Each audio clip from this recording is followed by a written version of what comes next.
she want to make friend with me អូខេចាំមិនថានាងចង់រកអាយខ្ញុំជាមិត្តឬក៏នាងចង់រកអាយខ្ញុំជាមិត្តឬមួយក៏ចង់បង្កើតមិត្តជាមួយខ្ញុំទៅហ្នឹងហើយ but I want to be in love with her ប៉ុន្តែខ្ញុំចង់លងស្នេហ៍នាងហើយ when I first saw her នៅពេលខ្ញុំឃើញនាងភ្លាម I feel in love her right away បាទ right away ហ្នឹងភ្លាមម្នាក់គាត់តែឃើញភ្លាមធ្លាក់ក្នុងលងស្នេហ៍ដែរបើថាគ្រាន់តែឃើញផ្សេងភ្លាមចិត្តរៀមរែងប៉ែតៃអណាចិត្តរៀមរែងប៉ែតៃ now I know it is called love at first sight ពេលនេះខ្ញុំដឹងហើយថាគេត្រូវបានហៅថាជួបភ័ក្រជំពាក់ស្នេហ៍បាទជួបភ័ក្រជំពាក់ស្នេហ៍បាទខ្ញុំជួបដល់លេខអ6ឆ្នាំជាងជួបភ័ក្រជំពាក់ស្នេហ៍រហូតតែអត់លឹករហូតដែលញ៉ែបានពីដើមមួយទៅអញ្ចឹងគេហៅថា love at first sight បាទឃើញខ្ញុំស្រឡាញ់លេតតាំងដងសម្រាប់បងប្អូនដែលពេញចិត្តខ្ញុំនិងចង់គាំទ្រគឺអាចគាំទ្រតាមរយៈវីដេអូមួយនេះបានបាទសូមអរគុណជូនពរបងប្អូនសុខសប្បាយ Hello អនុញ្ញាតគ្រប់ជ្រាបសួរពុកម៉ែមីបងប្អូនបាទក៏ដូចជាបងប្អូនដែលចូលចិត្តរៀនភាសាអង់គ្លេសបាទសូមស្វាគមន៍មកកាន់វីដេអូឆ្លាញ់ការសិក្សាchannel ឆ្លាញ់ការសិក្សាអូខេបាទមុននឹងដល់វីដេអូបងប្អូនជួយចុច Subscribe និងសញ្ញាកណ្ដឹងដើម្បីទទួលបានវីដេអូថ្មីអូខេបាទអញ្ចឹងកន្លងមកនៅពេលដែលខ្ញុំតែងតែទៅលេងភ្លេងខ្ញុំតែងតែចូលចិត្តហៅវាថាmy type អូខេអញ្ចឹងគេតែងតែស្ដីឲ្យឬក៏ពាក់ផ្លែឬពេលខ្លះឈឺដែរបងប្អូនបាទអញ្ចឹងគាត់តែគិតថាខ្ញុំនឹងស្រឡាញ់គាត់អីផ្សេងក៏ដូចជាគិតថាខ្ញុំសង្សារគាត់តែពេលខ្ញុំហៅគាត់ថា my type ហ្នឹងហើយអញ្ចឹងថ្ងៃនេះខ្ញុំនឹងលើកយកពាក្យស្នេហានៅក្នុងភាសាស្នេហាជាភាសាអង់គ្លេសតាមដែលខ្ញុំធ្លាប់រៀនធ្លាប់ចាំខ្លះយកមកចែកអង់គ្លេសជូនពុកម៉ែបងប្អូនបាទហើយខំណាមកខ្ញុំសេខុសឬក៏និយាយខុសសូមអធិស្ឋានទៅដល់ពុកម៉ែបងប្អូនបាទសូមជួយ comment ប្រាប់បងប្អូនវិញផងព្រោះថាបងប្អូនមិនមែនជាគ្រូទេបងប្អូនជាដៃអកបាទអញ្ចឹងគ្រាន់តែធ្វើវីដេអូនេះបង្កើតឡើងវីដេអូនេះមកមិនមែនបង្រៀនតែរំលឹកឬក៏ចែករំលែកខ្លះទៅកាន់ពុកម៉ែបងប្អូនតែប៉ុណ្្នឹងឯងបាទមិនមែនជាគ្រូមិនមែនជាអីទេបាទសូមបញ្ជាក់ឲ្យបើពេញចិត្តវីដេអូបងប្អូនកុំភ្លេចចុច Subscribe និងសញ្ញាកណ្ដឹងឬជា Follow ឲ្យដែលអបលេងម្នាក់មួយឬក៏ Channel ឆ្លាញ់ការសិក្សាអូខេបាទអញ្ចឹងតែមើលវីដេអូជាមួយនឹងបងប្អូនទាំងអស់គ្នាអូខេបងប្អូនឥឡូវយើងមកមើលពាក្យមួយគេសរសេរថា we are destined to be together អូខេអញ្ចឹង we are destined to be together ហ្នឹង destined ហ្នឹងមានន័យថាការចាប់បញ្ជូនឬមួយក៏ destined ប្រែថាវាស្នាអីចឹងទៅមិនមែន destiny ណាបងប្អូនបាទអញ្ចឹងគេថា we are destined to be together យើងត្រូវបានចាប់បញ្ជូននៅជាមួយគ្នាតាមប្រែទៅបើសម្រាប់ខ្ញុំប្រែថាវាសនាចាឲ្យយើងបាននៅជាមួយគ្នាហ្នឹងហើយខ្ញុំប្រែអញ្ចឹងណាហើយបងប្អូនប្រែថាមិនចាំជួយ comment ប្រាប់ខ្ញុំនៅខាងក្រោមផងអូខេអញ្ចឹងយើងមើលពាក្យមួយទៀត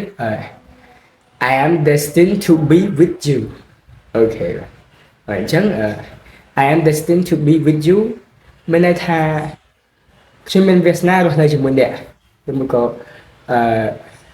ហ្នឹងហើយឬមួយក៏បងមានវាសនាបានវាសនាចាឲ្យបងបានមកជួបអូនអូខេឬមួយក៏ខាងស្រីគេនិយាយក៏បានដែរ I am destined to be with you អញ្ចឹងប្រុសក៏ប្រើ I ស្រីក៏ប្រើ I ព្រោះអង់គ្លេសវាអត់ផ្លាស់ប្ដូរដូចខ្មែរយើងសេបងហើយស្រីសេអូននេះគឺអត់ទេហើយអញ្ចឹងយើងមើលពាក្យមួយទៀតmake friend បង្កើតមិត្ត be in love with អូខេផ្ដើមស្នេហ៍អូខេបង្កើតមិត្តផ្ដើមស្នេហ៍ហ្នឹងហើយអញ្ចឹងបងប្អូនយើងរៀនសរសេររៀនបង្កើតប្រយោគឲ្យបានច្រើនចឹងមិនថាខ្ញុំមិនអ្នកចេះទេប៉ុន្តែខ្ញុំចូលចិត្តរៀនអង់គ្លេសតាមដឹងថាទៅនិយាយមួយពីណាឬក៏រៀនឲ្យយកទៅណាទេចេះតែរៀនទៅបងប្អូនវាអត់ខាតទេហើយធ្វើវីដេអូចែកជូនបងប្អូនមើលលេងហ្នឹងមិនមែនអ្នកចេះទេបាទអំបិលបាទគឺគាត់ថាពេលដែលធ្វើលេងទៅហើយគូក្បាលយើងវាលឹកបានម្ដងតិចទៅកាយលោចេះគេឯងដែរអញ្ចឹងបងប្អូនបាទអញ្ចឹងមិនមែនមករៀននេះគាត់មកធ្វើវីដេអូចេះជូនបងប្អូនទស្សនាជាការកំសាន្តលេងមើលលេងអញ្ចឹងហើយក៏អាចអនុវត្តបានហើយបើគិតថាវីដេអូនេះមានប្រយោជន៍សូមជួយចុច Subscribe និងសញ្ញាកណ្ដឹងឬជាជួយ Follow បងប្អូនមួយផងអូខេអញ្ចឹងយើងមកមើលឧទាហរណ៍ថាយើងបង្កើតមិនថា make friend be in love with អញ្ចឹង make friend បង្កើតមិត្ត be in love with លងស្នេហ៍ឬក៏ផ្ដើមស្នេហ៍អីចឹងទៅហ្នឹងហើយអ ចឹងយើងមកមើលឧទាហរណ៍ខ្ញុំទាំងអស់គ្នាខ្ញុំសរសេរថា she want to អូខេនាងចង់អីគេ want to ចង់អីគេ she want to make friend with me អូខេចឹងមានន័យថានាងចង់រកអាយខ្ញុំជាមិត្តឬមួយក៏នាងចង់រកអាយខ្ញុំជាមិត្តឬមួយក៏ចង់បង្កើតមិត្តជាមួយខ្ញុំវិញទៅហ្នឹងហើយ but I want to be in love with her ប៉ុន្តែខ្ញុំចង់លងស្នេហ៍នាងហើយគឺតែឃើញស្រីភ្លាមអូខេឥឡូវយើងមកមើលពាក្យនេះមួយទៀត love at first sight ឃើញភ្លាមស្រឡាញ់ផ្លែតបាទឬមួយក៏ស្រឡាញ់តាំងពីឃើញដំបូងបាទ love at first sight ហើយពាក្យនេះមួយទៀត fall in love មែនទេ fall in love ថាធ្លាក់ក្នុងលងស្នេហ៍ទៅសុទ្ធតែក្ដឹបបាទឃើញភ្លាមស្រឡាញ់ផ្លែតlove at first sight ហើយ fall in love ធ្លាក់ក្នុងលងស្នេហ៍មកព្រោះតែឃើញស្រីភ្លាមចិត្តរៀមរែងប៉ែតៃណាចិត្តរៀមរែងប៉ែតៃ love at first sight អូខេអញ្ចឹងយើងគួរតែបង្កើតប្រយោគមួយមកតកតទៅនឹង love at first sight និង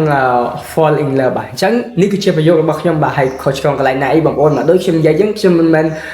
អ្នកចេះអីទេប៉ុន្តែចិត្តចែកម្លែកបាទហើយដោយសារផ្នែកខ្ញុំមើលឃើញបងប្អូនកុំស្គាល់ថាខ្ញុំសេបានឲ្យប៊ីបណាអីប៊ីបណាបាទហ្នឹងគឺជាភាសារបស់ខ្ញុំទេបើខ្ញុំធ្វើត្រូវបងប្អូនមើលទៅបើខ្ញុំធ្វើខុសចាំខមមិនជួយប្រាប់កុំឲ្យបងប្អូនផ្សេងគេយល់ខុសកន្លែងអ្វីមួយដែលខ្ញុំសរសេរហ្នឹងឯងបាទកុំខមមិនបំបាក់ទឹកចិត្តឬក៏អីចឹងបងប្អូនបាទអូខេអញ្ចឹងប្រយោគរបស់ខ្ញុំសរសេរថា when I first saw her I fell in love her right away អូខេអញ្ចឹងមានន័យថា when I first saw her នៅពេលដែលខ្ញុំឃើញនាងI fell in love I fell in love her right away អញ្ចឹងមែនទេគ្រាន់តែខ្ញុំឃើញនៅពេលដែលខ្ញុំឃើញនាងខ្ញុំធ្លាក់ក្នុងលំស្នេហ៍នាងភ្លាមទៅសុទ្ធតែដួកបាទ right away ហ្នឹងភ្លាមហ្នឹងហើយបងប្អូនបាទអញ្ចឹងមានន័យថាwhen I first saw her នៅពេលខ្ញុំឃើញនាងភ្លាម I fell in love her right away បាទ right away ហ្នឹងភ្លាមអូខេមែនទេគាត់តែឃើញភ្លាមធ្លាក់ក្នុងលងស្នេហ៍ទេបើថាគ្រាន់តែឃើញផ្សេងភ្លាមចិត្តរៀមរែងប៉ែតៃអាណាចិត្តរៀមរែងប៉ែតៃគូជ្រីយូប្រុសចំយ៉ាបងប្អូនអើយតាមពិតដូចគោស្រែកដល់ផ្អើលផ្ទះអូខេអញ្ចឹងបើកាលណាបងប្អូនចង់ដូរពីពាក្យថានាងមានន័យថាគាត់តែឃើញនាងភ្លាមនាងខ្ញុំនឹងស្រឡាញ់នាងភ្លាមយើងបើស្រីនិយាយវិញហ្នឹងហើយបើស្រីនិយាយវិញខ្ញុំភ្លេចប្រាប់អូខេអញ្ចឹងបើស្រីនិយាយវិញយើងសរសេរទៅយើងដូរទៅពីកន្លែងពាក្យ her ដាក់ពាក្យ him មកដូចឧទាហរណ៍ថា when I first saw him I fell in love him right away អញ្ចឹងទៅហ្នឹងហើយអាហ្នឹងគាត់ទៅដូរពាក្យអញ្ចឹងមកគឺវាត្រឡប់ពីនាងទៅគាត់ទៅអូខេបាទអញ្ចឹងខ្ញុំបង្កើតសំណួរមួយកន្លែងនេះខ្ញុំសួរថាគេសួរថា why មានតែហេតុអីអញ្ចឹងហ្នឹងហើយថាហេតុអីខ្ញុំស្រឡាញ់គាត់ឃើញស្រីភ្លាមស្រឡាញ់ភ្លាមមកអានេះគេហៅស្នេហាភ្លេងទូលហ្នឹងហើយអញ្ចឹងគេនិយាយថាទីថា because she is my type okay she is my type អញ្ចឹងនេះពាក្យ my type ហ្នឹងគេជេរខ្ញុំមកគេថាពីណា type បងឯងអញ្ចឹង my type នេះមិនមែនសំដៅទៅលើស្អីស្នេហាអីទេអានោះវាតាមប្រភេទ my type ហ្នឹងព្រោះនាងគឺជាប្រភេទរបស់ខ្ញុំមានថាគាត់គឺមានចរិតមានចូលចិត្តស្លៀកពាក់មានការនិយាយស្ដីរួមទាំងអស់គឺយើងចូលចិត្តគាត់ហ្នឹងហើយអញ្ចឹងគេហៅថា she is my type អញ្ចឹងនាងគឺជាប្រភេទដែលខ្ញុំចូលចិត្តគឺជាប្រភេទរបស់ខ្ញុំមិនមែនសំដៅទៅលើស្នេហាហើយក៏មិនមែនពាក្យថា type ហ្នឹងប្រើបានតែទៅលើ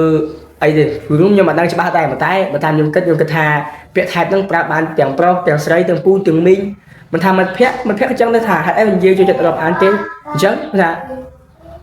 because you are my type because she is my type because they are my type យើងអាចនិយាយចឹងបានបងហ្នឹងហើយអញ្ចឹងយើងមកមើលពាក្យមួយទៀតអញ្ចឹងយើងមកមើលពាក្យ right away ឬក៏ right to way ឬក៏ right រួមទៅខ្ញុំអានត្រឡប់ត្រឡិនខ្ញុំពេលខ្លះខ្ញុំអាន right to way ពេលខ្លះខ្ញុំអាន right away ពេលខ្លះខ្ញុំអានរួមទៅអានដូចថា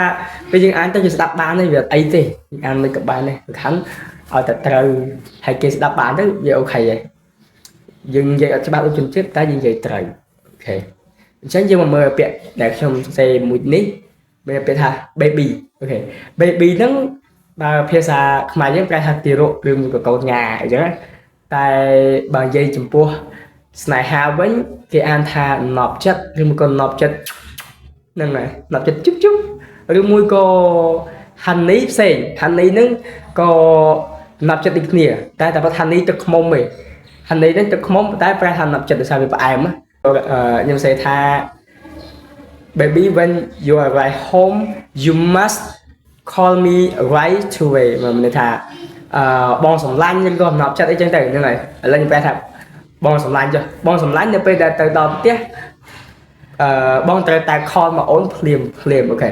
បើមិន call ទេមិនចិត្តមានរឿងហ្នឹងហើយអញ្ចឹងពាក្យហ្នឹងគឺខ្ញុំប្រែថាអញ្ចឹងទៅហ្នឹងហើយហើយយើងមកមើលពាក្យនេះមួយទៀតអូខេ because I am worried sick because I am worried sick ពេលថាខ្ញុំនិយាយទៅវាប្រពាក់ប្រពូនដោយសារអីថាខ្ញុំរនឹកប្រយោគនិយាយកុំឲ្យខុសបើថាគេនិយាយខ្ញុំដឹងមិនទេខ្ញុំឃើញគេនិយាយអង់គ្លេសព្រុចតែខ្ញុំនិយាយទៅនិយាយបដារនឹកបដាគិតបដាអូខេបើមិនចឹងទេត្រឡប់ទៅឡើងលើអូខេអញ្ចឹង I am worried sick worried sick បាទ worry ឬក៏ worried ហ្នឹងបារម្ភអូខេតែ sick ជំងឺហ្នឹងហើយជំងឺបារម្ភពីជំងឺឬក៏ជំងឺបារម្ភឬក៏អូនបារម្ភពីជំងឺអញ្ចឹង I am worried sick ប្រែថាអូនបារម្ភខ្លាំងណាហ្នឹងហើយអញ្ចឹង I am worried sick you know គេប្រែថានឹកស្ទើរតែស្លាប់អូខេខ្មែរយើងអញ្ចឹងហើយអញ្ចឹងចុះបើខាងប្រុសគេនិយាយវិញហើយខាងស្រីគេនិយាយដូចគ្នាបងមិនដូចខ្មែរយើងបងហើយអូនឬក៏អីទេគឺ I ហើយ you ហ្នឹងប្រែថា you ក៏ប្រែថាអូន you ក៏ប្រែថាបង I ក៏ប្រែថាខ្ញុំ I ក៏ប្រែថាបង I ក៏ប្រែថាអូនដូចគ្នាអូខេអញ្ចឹងអង់គ្លេសវាអញ្ចឹងបាច់ដូចខ្មែរយើងទេហ្នឹងគឺស្រួលបន្តិចបាក់បន្តិចហ្នឹងបងប្អូនបាទចេះមើលលេងៗទេចេះហើយអូខេអញ្ចឹងគេប្រែថាបើបារម្ភគឺថាបារម្ភខ្លាំងបើនឹកគឺនឹកខ្លាំងហ្នឹងហើយអញ្ចឹង I am worried sick do you know មានដឹងអត់ហ្នឹងហើយគេបារម្ភឲ្យមកផ្ទះអត់ទេប្រាប់ដល់ផ្ទះដល់អីដូចអ្នកចម្រៀងអញ្ចឹងទេដល់ផ្ទះអត់ទេប្រាប់គ្នាទេអូខេបងប្អូនបាទអញ្ចឹងយើងមកមើលពាក្យនេះមួយទៀតបាទ I didn't know why I cannot control my feeling when I saw her អូខេបាទអញ្ចឹងមានន័យថាI didn't know why ខ្ញុំមិនដឹងថាហេតុអ្វីទេI cannot control my feeling ខ្ញុំមិនអាចគ្រប់គ្រងអារម្មណ៍ខ្ញុំបាន when I saw her ដល់ពេលដែលខ្ញុំឃើញនាងបាទតែធម្មតាមនុស្សយើងดูស្រឡាញ់គេក៏ឃើញមុខគេបាទទុកមិនជាប់បេះដូងលោកពឺថាពឺវាលោតហ្នឹងហើយសម្រាប់ខ្ញុំអ្នកនិយាយក៏ចឹងដែរពេលខ្លះក៏ឃើញគេវាដូចអីបន្តិចវាអត់ស្ងៀមទុកអត់ជាប់ទេហ្នឹងហើយចោះបងប្អូនឆ្ងល់ថាខ្ញុំមិនដឹងថាហេតុអ្វីខ្ញុំមិនបានថា I don't know why មិនតែ I didn't know why ព្រោះ didn't ជាអតីតកាលរបស់ don't បាទអញ្ចឹងបងប្អូនដែលយល់គឺយល់ហើយបងប្អូនដែលអត់ធ្លាប់ឆ្លងកាត់ពេលខ្លះយើងរៀនទៅគ្រូគាត់អត់បានចាប់អារម្មណ៍ទេគាត់បញ្យល់តែកន្លែងដែលសំខាន់ពួកអតីតកាលបច្ចុប្បន្នកាលអីទោះថ្នាក់ធំបានរៀនដល់ហើយតែពេលរៀនដល់កន្លែងហ្នឹងវល់តែម្ដងអញ្ចឹង didn't ជាអតីតកាលរបស់ don't អញ្ចឹងគេថា I didn't know why មានន័យថាមិនដឹងថាហេតុអីទេប៉ុន្តែមិនមែនបច្ចុប្បន្នទេគឺថាដូចម្សិលមិញមិនដឹងថាហេតុអីបានខ្ញុំទៅលេងអានេះលេងអានោះអីចឹងទៅតែបើ I don't មានន័យថាបច្ចុប្បន្នឥឡូវហ្នឹងពងនិយាយហ្នឹងហើយដូចគេសួរយើងថាតើអ្នកដឹងអត់ថាអត់ដឹងទេហ្នឹងហើយ I don't know តែបើគេសួរថាម្សិលមិញអ្នកដឹងអត់យើងឆ្លើយថា I didn't know អត់ដឹងទេហ្នឹងហើយហ្នឹងវាអញ្ចឹងអូខេអញ្ចឹងយើងមកមើលពាក្យបន្ទាប់ទៀតខ្ញុំសរសេរថា now I know it is called love at first sight អូខេអញ្ចឹងមានន័យថា now ហ្នឹងប្រែថាឥឡូវនេះហ្នឹងហើយតែបើយើងដាក់ចេះវិញគេប្រែថាពេលនេះឬក៏ឥឡូវនេះក៏បានដែរតែបើប្រែឲ្យល្អឥឡូវនេះខ្ញុំដឹងហើយថាវាត្រូវបានគេហៅថាស្នេហាដំបូងប៉ុន្តែខ្ញុំអត់និយាយអញ្ចឹងទេខ្ញុំចង់ប្រែថាពេលនេះខ្ញុំដឹងហើយថាគេត្រូវបានហៅថាជុភៈជំពាក់ស្នេហ៍បាទជុភៈជំពាក់ស្នេហ៍បាទខ្ញុំដើរលេងអក6ឆ្នាំជាងជុភៈជំពាក់ស្នេហ៍រហូតតែអត់លឹករហូតដែលញ៉ែបានពីដើមមួយទៅអញ្ចឹងគេហៅថា love at first sight បាទឃើញខ្ញុំស្រឡាញ់លេបតែម្ដងអូខេអញ្ចឹងយើងមកមើលពាក្យនេះមួយទៀតអូអតីតកាលទៀតwill you marry me អូខេ will you marry me មានន័យថាតើអូនព្រមរៀបការជាមួយបងអត់អូខេនេះគេចូលលក្ខណៈសារភាពស្នេហ៍ហ្នឹងហើយអញ្ចឹងខាងស្រីគេសួរថានេះAre you really love me អូខេតើអ្នកពិតជាស្រឡាញ់ខ្ញុំមែនឬ ខាងប្រុសថា okay I really love you from the bottom of my heart I have only you in my heart you don't worry I betray her អូខេវាន័យថាអូច្រើនប្រយោគនេះសូមប្រែទៅហ្មងមានន័យថាយល់គេពិតជាស្រឡាញ់យល់ទៅថាគេពិតជាស្រឡាញ់អ្នកមែនអូខេខ្ញុំពិតជាស្រឡាញ់បងពិតជាស្រឡាញ់អូនស្មោះអស់ពីបេះដូងអស់ពីថ្លើមអស់ពីប្រមាត់ហើយបងមានតែអូនមកគ្រាប់នៅក្នុងចិត្តបាទគ្មានអ្នកផ្សេងទេហើយកុំអារម្មណ៍អីគេអត់ក្បត់យើងទេហ្នឹងហើយបងក្បត់អូនទេអូខេបាទអញ្ចឹងវីដេអូបងអូនគឺមានតែប៉ុណ្្នឹងបើថានៅយូរអ៊ីនមកបើឥឡូវចេះមានស្នេហាដែរហ្នឹងថាអ៊ីនហ្នឹងណាអូខេហើយអញ្ចឹងសម្រាប់បងប្អូនដែលពេញចិត្តវីដេអូមួយនេះសូមជួយចុច Subscribe ហើយមានការខុសឆ្គងកន្លែងណាអីសូមខន្តីអភ័យទោសដល់ខ្ញុំបាទដៃអកបដិញព្រលឹងផងបាទថាដៃអកទេបាទមិនមែននេះទេតែចេះធ្វើវីដេអូនេះធ្វើលេខទេធ្វើលេខភាសានេះបងប្អូនបាទទុកកំដរអារម្មណ៍ហើយក៏ចែកដល់បងប្អូនឬក៏បងប្អូនដែលចូលចិត្តរៀននឹងបបាយប្រយោគច្រើនអូខេបាយបាយដៃនៅស្ងៀមទេដៃបាទធ្លាប់ទៅលេងភ្លេងទៅពេលនិយាយអញ្ចឹងមានណាចង់ទៅរួមបន្តិចអីបន្តិចអញ្ចឹងណា